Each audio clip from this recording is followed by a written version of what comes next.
जैसे के वलय, अर्ध वलय, ये सब। इसको बोलते हैं गुरु वलय, इसको बोलते हैं शनि वलय, इसको बोलते हैं सूर्य वलय, इसको बोलते हैं बुध वलय। ये वलय नहीं देखने के लिए, अर्ध वलय ही है, मगर अर्ध वलय नहीं बोलते हैं, वलय ही बोलते हैं। वलय माने वृत्त, वृत्त जैसा दिखाई पड़ रहा है क्या? ना। शेष आधा वलय किधर है? कनक पृष्ठ की ओर। क्या वो रेखा दिखाई पड़ती क्या? ना, चर्म के भीतर है। रेखाएं हथेली में दिखाई पड़ती हैं, चर्म के वर्ण में अंतर आता है, यहाँ के चर्म के वर्ण में ये रेखाएं इधर नहीं दिखाई पड़ती, ये आधा वलय इधर नहीं दिखाई पड़ता, इधर का आधा वलय, इधर का आधा वलय मिलाइए वलय, इसलिए गुरु वलय बोलते हैं, सॉल्मन रिंग।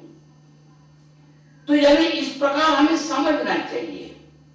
ये मेरा कहना नहीं भैया, बड़ों का, बुजुर्गों का, शास्त्रज्ञों का, शास्त्र विशारदों का कथन है, शास्त्र का प्रणयन जो करते हैं उन लोगों का कथन है। विश्वास करेंगे, बस विश्वास ही सबसे प्रधान है। तो इसलिए वलयों की बात छोड़ दीजिए, अब अमुक अमुक ग्रह पर्वों में, पर्वतों में अगर बुरे चिन्ह हो तो बुरे फल, अच्छे चिन्ह हो तो अच्छे फल ये मिल जाएंगे। राजनीति के लिए, पदवी के लिए, अधिकार के लिए, राजनीति के लिए, शास्त्र ज्ञान के लिए, कला प्रवेश के लिए, कला पारंगत के लिए, कला पोषण के लिए, पोषक के लिए ये चिन्ह बहुत उपयोगी है। कौन सा किस काल में वो चमकेगा, किस प्रकार के गुण की वृद्धि होगी, अपनी अपनी इच्छा पर, अपने अपने क्षेत्र में, अपने अपने अनुकूल स्थिति में, देश काल परिस्थितियों के आधार पर। किंतु वयोवृद्ध होने के कारण, भौगोलिक परिस्थितियां ठीक न होने के कारण कुछ व्यक्तियों में स्थानांतर हो जाए तो कुछ नई रेखाएं दिखाई पड़ती हैं। नई रेखाएं रुधिर भाग से नहीं दिखाई पड़ती, ऊपर ऊपर। जाड़ा का काल है, ठंडा काल चल रहा, इतनी इतनी इतनी रेखाएं आएंगे कि कुछ पूछिए मत। क्या वे सभी रेखाएं फल में फल तो नहीं, क्या फल देते हैं? क्या नहीं, ऐसी बात नहीं है, कुछ ही देते हैं। कुछ कौन से? सही जो रेखाएं हैं, और जो काल के लिहाज से, मौसम के लिहाज से, स्थानांतर के कारण, वार्धक्य के कारण, भौगोलिक परिस्थितियों के कारण, हाँ नई रेखाएं आ सकते हैं। उनको रेखाएं नहीं कहना, ऊपर आने वाले कुछ चिन्ह। फिर काल में परिवर्तन आ गया, वातावरण में अंतर आ गया, तो वो रेखाएं मिट भी जाते हैं। जो सही रेखाएं होती हैं वे मिटती नहीं है, हल्की होती है। मिटने में, हल्की होने में काफी अंतर है। मिटने वाली रेखाएं कल्पित हैं और फीके पड़ने वाली रेखाएं और सुदीर्घ रूप से रहते हैं, सुदीर्घ काल तक रहते हैं, सजीव रहते हैं, वे ही रेखाएं भाग्य को बताते हैं।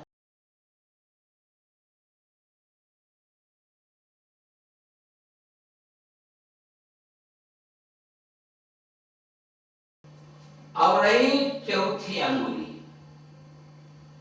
तर्जनी, गुरु का प्रातिनिधित्व, मध्यमा शनि का प्रतिनिधित्व, अनामिका सूर्य ग्रह का, और ये है छोटी अंगुली जिसको हम कनिष्ठा।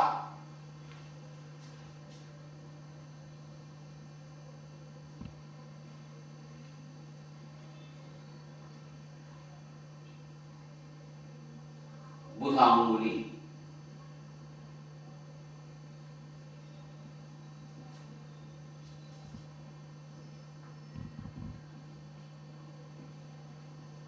छोटी अंगुली।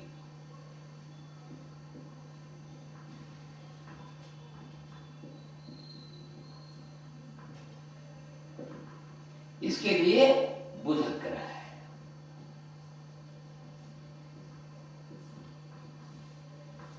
बस वे ही चिन्ह, वे ही फल, अंतर इतना है। इस कारक को ग्रहण करते हैं। किन कारकों को ग्रहण करते हैं? बुध कारकों को। वायुमंडल में विस्तरित व्याप्त बुध कारकों को ये औजार, ये साधन, ये अंगुली ग्रहण कर काल का पात यहां पर यानी बुध पर्वत पर करता है, जिसके कारण बुध के कर ये भी ऊर्ध्व रेखा, ये भी ऊर्ध्व रेखा, ये भी ऊर्ध्व रेखा, ये भी ऊर्ध्व रेखा, चार के चार ऊर्ध्व रेखा है, किंतु कारकों में अंतर है। भक्ति, गौरव, विश्वास, धन, आयु, कीर्ति, प्रतिष्ठा, राजनीति, शोधकार्य, ज्ञान, बुद्धि, चिकित्सा आदि विषयों के लिए ये रेखा एक ही है। कारकों में कितना अंतर आ गया देखिए। यानी स्वर के जिस स्वर के साथ मिलेंगे ये खड़ी, ये पाई, ये दीर्घ रेखा उस ध्वनि का उच्चारण करती है ये रेखा।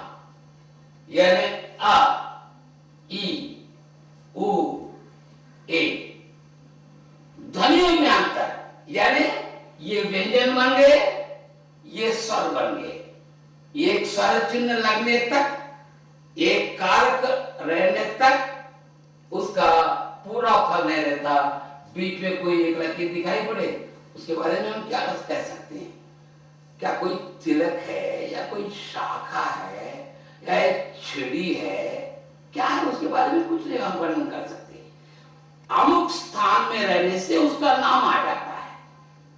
ये गुरु ग्रह कारकों को अभिवृद्धि की दिशा में ले जाती है, और ये वाली रेखा शनि कारकों की ओर, और ये रेखा सूर्य कारकों की ओर, और ये रेखा बुध कारकों की ओर।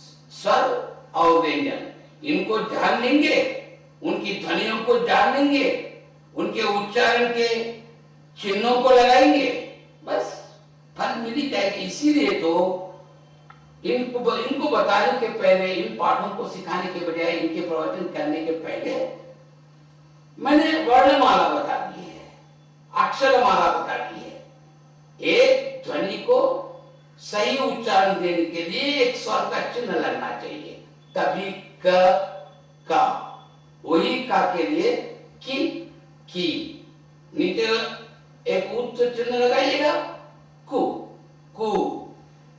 एत्वाइत कई, के, कई, यानी कारकों में अंतर, ध्वनियों में अंतर, अक्षर एक ही, व्यंजन एक ही, स्वर भिन्न, स्वर के अनुसार ध्वनि, कारकों में अंतर, उससे ज्यादा फर्क नहीं। ठीक है, यहां सव्य चक्र है, दाएं हाथ है ना, सव्य चक्र, यानी एक शक्ति से घूमता है ये चक्कर। यानी किन कारकों को ग्रहण करता है?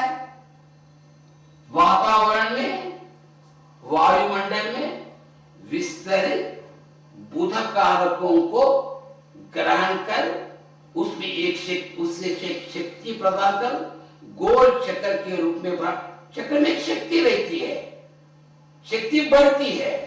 उस उन कारकों को शक्ति देकर, शक्ति बढ़ाकर ऊर्ध्व रेखा उनके द्वारा प्रवाह के, रक्त प्रवाह के कारक प्रवाहों में वेग लेकर, फिर वेग लेकर यहां एक परिवर्तन लेकर, एक रैकेट छोड़कर यहां आकर फिर उधर प्रवाह बढ़ता है, यहां कारकपात होता है। किन कारकों का पात? ग्रह कारकों का पात। किस ग्रह कारकों का पात? बुध ग्रह कारकों का। इतना समझना बस है हमारे लिए। यानी सव्य चक्र रहने से शक्ति बहुत आ जाती है, शंख रहने से उतना ही वेग रहता है, किंतु थोड़ा कम। शिव चिन्ह रहने से न भला न बुरा, साधारण स्थाई, साधारण स्थिति, साधारण कारण। वेग उसमें भी रहता, किंतु विलंब थोड़ा कारण होता, थोड़ा सा, बहुत नहीं। लंबी रेखाएं ऊर्ध्व रेखाएं रहने से कारकों की गति में, गमन में, प्रवाह में, ले जाने में, सेकंड में वेग आ जाता है, गाड़ी में वेग आ जाता है। वेग के साथ यहां से वेग और भी बढ़ता है। नीचे ग्रह स्थान है, ग्रह पर्वत है। इन पर्वतों से वेग ले लेकर उतर कर, चट्टानों से उतर कर, ऊंचे से उतर कर जलपात जिस प्रकार गिरता है, ग्रह कारक अपने अपने ग्रह स्थानों में उसका, जैसे कि हिमपात होता है, वर्षापात होता है, कारकपात होकर इस ग्रह स्थान को, ग्रह को, ग्रह पीठ को, ग्रह क्षेत्र को काफी बलवत्तर बना देता है, काफी शक्तिशाली बना देता है। और उसमें भी चिन्ह आ जाते हैं, वही शक्ति और भी बढ़ जाती है। यानी फल को त्रिगुणीकृत करने के लिए ये चिन्ह हमारे लिए काम में आते हैं। चक्र तो है, शक्ति तो लेकर है, खड़ी रेखाएं नहीं है, आड़ी रेखाएं है। यहां तो वेग रहता, कोई शक नहीं, मगर विलंब कारण होता। वो विलंब से अधिक शक्ति को क्या है, पीछे देखिए नाखून है, इन्वर्टर है, महसूस करता है। जब शक्ति घटती है, इन्वर्टर से शक्ति आ जाती है, विद्युत शक्ति आती है। करंट नहीं रहने पर भी, विद्युत शक्ति बाहर नहीं रहने पर भी इन्वर्टर से बल्ब चमकते ही हैं। अगर कुछ कच्चाई आने पर, कमी आने पर, यहां सुरक्षित रूप से उस शक्ति को रखने की शक्ति ये नाखून के पीछे वाले भाग को है।